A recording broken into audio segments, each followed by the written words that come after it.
Hello friends, welcome back to English with Asha ma'am.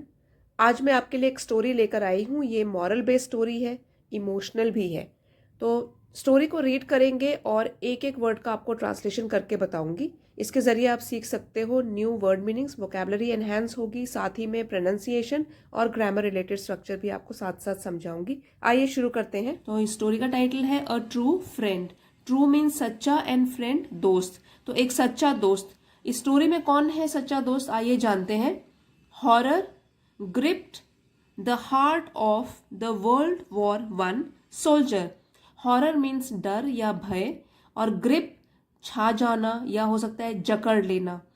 Heart दिल, world war one प्रथम विश्व युद्ध, सोल्जर सैनिक। तो प्रथम विश्व युद्ध के सैनिक के दिल को जकड़ लिया था या उस पर छा गया था भय या डर। एज ही सॉ, वैसे तो सैनिक डरते नहीं है, लेकिन उसने ऐसा क्या देखा। As he saw his lifelong friend fall in battle. Battle means युद्ध। एज जैसे ही, सॉ देखा, सी का पास्ट टेंस हो गया देखा, saw his lifelong friend. Life long मतलब बचपन से ही जो उसका दोस्त था, जीवन भर का दोस्त था। फॉल इन बैटल, तो उसको युद्ध में गिरते हुए देखा। अब उसने देखा है, उसको पता नहीं है कि वो घायल हुआ है, कि वो शहीद हो गया है, कि उसको थोड़ी सी चोट लगी है। तो ये तो हम स्टोरी में जानेंगे। तो ये कहते हैं कि प्रथम विश्व युद्ध के सैनिक के दिल पर भय छा गया जैसे ही उसने अपने जीवन भर के दोस्त को गिरते हुए युद्ध में देखा। युद्ध में गिरते हुए देखा। Caught in a trench with continuous gunfire whizzing over his head। caught मतलब फंसा हुआ है, in a trench, और ट्रेंच वो होता है जो बंकर बनाया हुआ होता है, एक गहरा गड्ढा जहां पे सैनिक छुप जाते हैं। तो उसको कहते हैं या तो गड्ढे में या खाई में, है ना। तो वो काफी गहरा भी होता है जिसमें शेल्टर मिल जाता है सैनिकों को ग्राउंड के नीचे। तो ग्राउंड के अंदर वो गड्ढा बना के उसमें रहते हैं, वहीं से फायरिंग होती है, शेलिंग होती है। तो ट्रेंच मतलब गड्ढे में या खाई में वो बैठा हुआ था या फंसा हुआ था। With continuous gun fire, continuous means लगातार, गन फायर गोलियों की आवाज, विजिंग ओवर हिज हेड। अब वो तो जमीन के अंदर गड्ढे में बैठा हुआ है, तो गोलियां विजिंग ओवर, गोलियों की आवाजें। विजिंग का मतलब होता है सनसनाते हुए, एक जगह से दूसरी जगह में जाना। तो यहाँ है उसके सिर के ऊपर से सनसनाते हुए तेजी से इधर उधर जा रही थी गोलियां, तो गोलियों की आवाज उसको सुनाई दे रही थी। The soldier asked his lieutenant. इसको लेफ्टिनेंट प्रोनाउंस करते हैं, स्पेलिंग आप देख लीजिए, LIEUTENANT, लेफ्टिनेंट, है ना। ऑफिसर होता है, फर्स्ट रैंक होता है उसका, ऑफिसर रैंक का पहला रैंक होता है ये लेफ्टिनेंट, ठीक है। तो जब उस सैनिक ने आस्ट पूछा, हिज अपने लेफ्टिनेंट को या ऑफिसर को, if he might go out into the no man's land, कि अगर वो जा सकता है, he might go out, if अगर वो जा सकता है, कहाँ जा सकता है, into the no man's land. अब नो मैन्स लैंड एक फ्रेज है, इसका मतलब होता है कि जैसे दो युद्ध कर रहे हैं, दो अलग अलग देश हो गया, अलग अलग जो भी सैनिक हैं अलग अलग देशों के, वो युद्ध कर रहे हैं। तो एक बीच का एक जो लैंड होता है, जो जमीन होती है जिस पर दोनों देशों में से किसी का भी अधिकार नहीं है, उसको बोलते हैं नो मैन्स लैंड। मतलब किसी पर, किसी का भी उस जमीन पर अधिकार नहीं है। वहां पर क्या वो जा सकता है। बिटवीन द ट्रेंचेस, वो खाई, काफी सारे गड्ढे हैं, उन्हीं का तो नहीं है ना, उसी सोल्जर का गड्ढा नहीं है, बहुत सारे ट्रेंचेस खुदे हुए हैं, वहां पे गड्ढे खुदे हुए हैं। तो कहते हैं कि खाइयों के या गड्ढों के बीच में से होकर, to bring his fallen comrade back. To bring लाने के लिए, हिज फॉलन कॉमरेड, कॉमरेड का मतलब होता है साथी, बैक वापस, और फॉलन जो गिर गया है। तो आपको पता है अभी उसका दोस्त जो है, उसने उसको गिरते हुए देखा था, अपने दोस्त को। तो अब हम पूरे सेंटेंस, क्योंकि बहुत लंबा सेंटेंस है, इसको तोड़ तोड़ के इसका मीनिंग समझते हैं। Caught in a trench with continuous gun fire wheezing over his head. अब गड्ढे में वो फंसा हुआ था, लगातार गोलियों की आवाज तेजी से सनसनाते हुए उसके सिर के ऊपर से आ जा रही थी। The soldier asked his lieutenant, और तो उस सैनिक ने अपने ऑफिसर से पूछा, if he might go out into the no man's land, अगर वो जा सकता है या क्या वो जा सकता है नो मैन्स लैंड पर, उस जमीन पर जहां पे लड़ाई हो रही है, बिटवीन द ट्रेंचेस, गड्ढों के बीच में, to bring his fallen comrade back, अपने गिरे हुए साथी को वापस लाने के लिए, जो कि घायल हो चुका है या अभी हमें पता नहीं है क्या हालत है, ये तो हमको आगे स्टोरी में पता लगेगी। You can go, inverted commas में लिखा गया है, डायलॉग है, किसी ने डायरेक्ट स्पीच में बोला है, यू कैन गो, आप जा सकते हो। सेड द लेफ्टिनेंट, तो ये ऑफिसर ने बोला है यू कैन गो, अब फिर से इन्वर्टेड कॉमा में है, इसका मतलब अभी डायलॉग खत्म नहीं हुआ है। But I don't think it will be worth it, तो क्या बोल रहा है ऑफिसर, लेकिन आई डोंट थिंक, मुझे नहीं लगता, इट विल बी, यह होगा, वर्थ इट, ये जाना जो आप इतनी मुश्किल इतनी मुसीबत ले रहे हो, अपनी जान को खतरे में डाल रहे हो, तो मुझे नहीं लगता कि ये जो आपका जाना है वो इसके लायक होगा।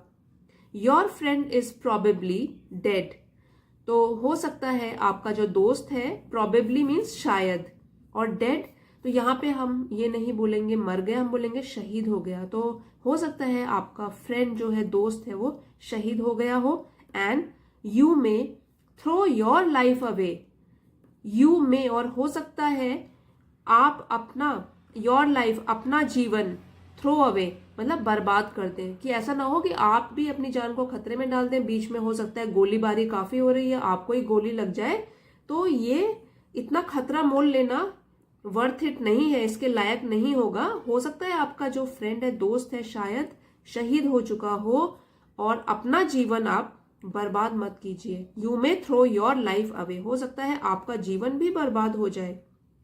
The lieutenant's advice didn't matter, तो जब ये कॉन्ट्रैक्टेड फॉर्म में हम पढ़ते हैं तो बोलेंगे डिडंट, सेकेंड वाला डी साइलेंट हो जाता है, इसको खोल के लिखेंगे तो बोलेंगे डिड नॉट मैटर। तो लेफ्टिनेंट, उस ऑफिसर की एडवाइस, सलाह, मैटर, मायने नहीं रखती थी, तो अभी तो उसको जाना ही अपने दोस्त से मिलने के लिए, इसलिए जो भी सलाह है वो सुन रहा है क्योंकि उसका सीनियर ऑफिसर है, लेकिन उसके लिए, सैनिक के लिए ये सलाह अभी मायने नहीं रखती है। And the soldier went anyway, तो जो सैनिक है वो फिर भी, एनीवे फिर भी, वेंट चला गया, गो की सेकेंड फॉर्म ऑफ वर्ब है वेंट, चला गया, गो जाना और वेंट चला गया। मिराक्युलसली, तो मिरेकल से बना है ये, तो मिरेकल चमत्कार, और मिराक्युलसली चमत्कारिक ढंग से। He managed to reach his friend, he managed वो कामयाब रहा, टू रीच पहुंचने में, हिज फ्रेंड अपने फ्रेंड के पास पहुंचने में वो कामयाब रहा। Hoist him on to his shoulder, hoist का मतलब होता है उठा लेना, और वैसे तो जैसे कि हम झंडे को भी हॉइस्ट करते हैं, नेशनल फ्लैग, झंडा फहराते हैं, तो उसको क्या होता है, जैसे हम रस्सी खींच के पूरा ऊपर तक झंडे को पहुंचाते हैं, उसको बोलते हैं हॉइस्टिंग, झंडा फहराना। तो लेकिन यहाँ पे जो ये वर्ब है वो यूज किया गया कि hoist him on to his shoulder, shoulder मतलब कंधा, तो कंधे पे उसने अपने फ्रेंड को उठा लिया।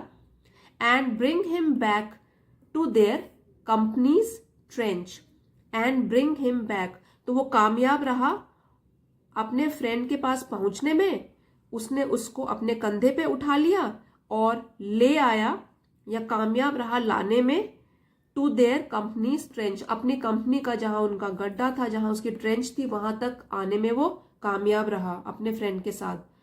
As the two of them tumbled in together to the bottom of the trench, तो एज जैसे ही, द टू ऑफ देम वे दोनों, मतलब कि जो सैनिक है और उसका जो दोस्त है, टम्बल्ड इन टुगेदर मतलब एक साथ लुढ़कते हुए वो गड्ढे में गिर गए, क्योंकि मुश्किल है, उसको पहले नीचे उसने रखा भी होगा गड्ढे के पास, तो वो लुढ़कते हुए क्या हुआ, टम्बल्ड इन टुगेदर, एक साथ लुढ़क के गिरने लगे, to the bottom of the trench, so जो ट्रेंच था, जो गड्ढा था, उसके निचले हिस्से के पास पहुंच गए, उसके नीचे पहुंच गए, ट्रेंच गड्ढे के।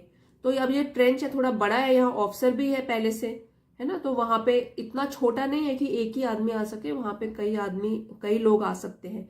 तो the officer checked the wounded soldier, officer जो था लेफ्टिनेंट वहां पे, उसने चेक किया, जांच करी, द वुंडेड, वुंड का मतलब होता है जख्म, और वुंडेड सोल्जर, सोल्जर मतलब सैनिक, तो जख्मी सैनिक को उस ऑफिसर ने चेक किया, उसकी जांच करी, and then looked kindly at his friend, और तब उसने काइंडली मतलब प्यार से देखा, एट हिज फ्रेंड, जो सैनिक की वो जांच कर रहा है उसके दोस्त को, मतलब जो सैनिक पहले उसको लेकर आया था उसकी तरफ देखा। यहाँ हिज जो है प्रोनाउन किसके लिए यूज किया गया है, क्योंकि वो तो उसकी जांच कर रहा है पहले, और तब वो देख रहा है उसके दोस्त की तरफ। I told you it wouldn't be worth it, ये भी इन्वर्टेड कॉमास में है, इसका मतलब कि किसी के द्वारा ये डायलॉग बोला गया है, ही सेड। अब यहां पर तो ये ही लेफ्टिनेंट के लिए है, ऑफिसर के लिए है, क्योंकि उसी ने ये शब्द कहे थे, I told you it wouldn't be worth it, मैंने तो तुमको पहले ही बताया था कि जो ये जोखिम जो तुम ले रहे हो ये इम्पोर्टेंट नहीं है इतना, या इसके लायक नहीं है, जोखिम उठाने के लायक नहीं है, ही सेड, ऑफिसर ने बोला।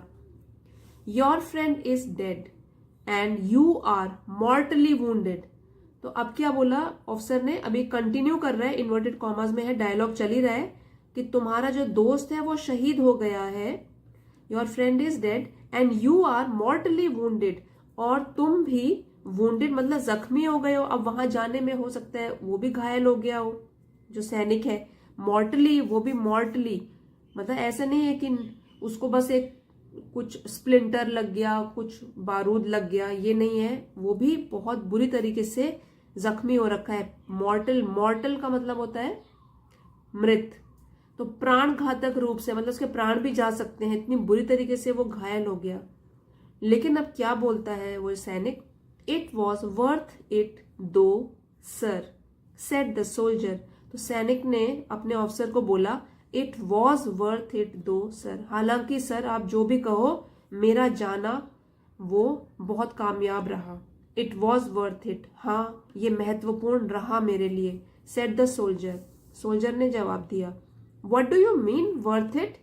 Responded the lieutenant, तो जो ऑफिसर है वो बोल रहा है कि क्या मतलब है तुम्हारा, what do you mean, क्या मतलब है तुम्हारा, worth it मतलब कि कैसे था ये लायक इसके, इतना जोखिम उठाना, और देखो आपको भी इतनी बुरी तरीके से चोट लग गई है, कैसे कह सकते हो कि ये इसके लायक था। Your friend is dead, तो लेफ्टिनेंट बोल रहा है कि आपका जो फ्रेंड है वो तो शहीद हो गया है। तो अब जो सैनिक है वो बोलता है, yes sir, the private answer, यहाँ प्राइवेट सैनिक के लिए बोला गया है कि सैनिक ने जवाब दिया, यस सर, हाँ मैं जानता हूं sir, but it was worth it because when I got to him, तो ये कह रहा है कि हाँ ये इसलिए वर्थवाइल था या इसलिए लायक था क्योंकि when I got to him का मतलब जब मैं उसके पास गया, उसके मतलब अपने फ्रेंड के पास गया, ही वॉज स्टिल अलाइव, तो वॉज का मतलब था, स्टिल मतलब अभी भी, अलाइव जीवित, वह अभी भी जीवित था, and I had the satisfaction, satisfaction मतलब संतुष्टि, और मुझे संतुष्टि हुई, of hearing him saying, of hearing him saying मतलब जब मैंने उसे सुना ये बोलते हुए, तो मुझे संतुष्टि हुई जब मैं वहां पहुंचा और मैंने सुना उसे बोलते हुए या उसकी बात सुनकर। अब ये जो सेंटेंस है, बोल तो रहा है ये सैनिक, लेकिन ये वर्ड्स रिपीट कर रहा है अपने फ्रेंड के जो कि शहीद हो गया है, लेकिन अभी उसने क्या बात सुनी थी जब वो उसको लेने के लिए, घायल को लेने के लिए जब पहुंचा था, जिम, तो अब हमको पता लग गया सैनिक का नाम जिम है, जो लेफ्टिनेंट जो ऑफिसर के साथ खड़ा है अभी, gym, I knew you would come, तो क्या बोला उसके फ्रेंड ने जब उसकी जान जा रही थी, तो उसने बोला, आई न्यू, मुझे पता था, यू वुड कम, कि तुम आओगे, तो कितनी बड़ी बात कह, और ये शब्द उसने अपनी जान गंवाने से पहले अपने दोस्त को कहे कि मतलब कि तुम्हें मेरी परवाह होगी और तुम मुझे लेने के लिए आओगे, तो मुझे इतना विश्वास था। और ये भी जो है जिम है वो भी एक ट्रू फ्रेंड है, सच्चा दोस्त है, क्योंकि वो अपने इतने जोखिम उठा के भी वो अपने फ्रेंड को बचाने के लिए गया।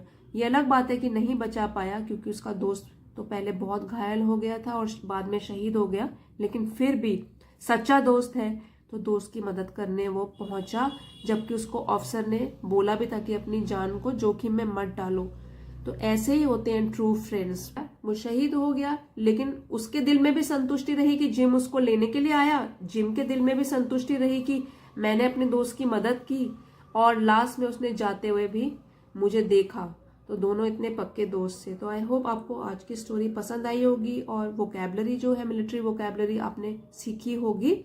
और अगर स्टोरी पसंद आई है प्लीज लाइक शेयर और सब्सक्राइब करना मत भूलिएगा। मिलते हैं अगले वीडियो में। Thank you everybody for watching.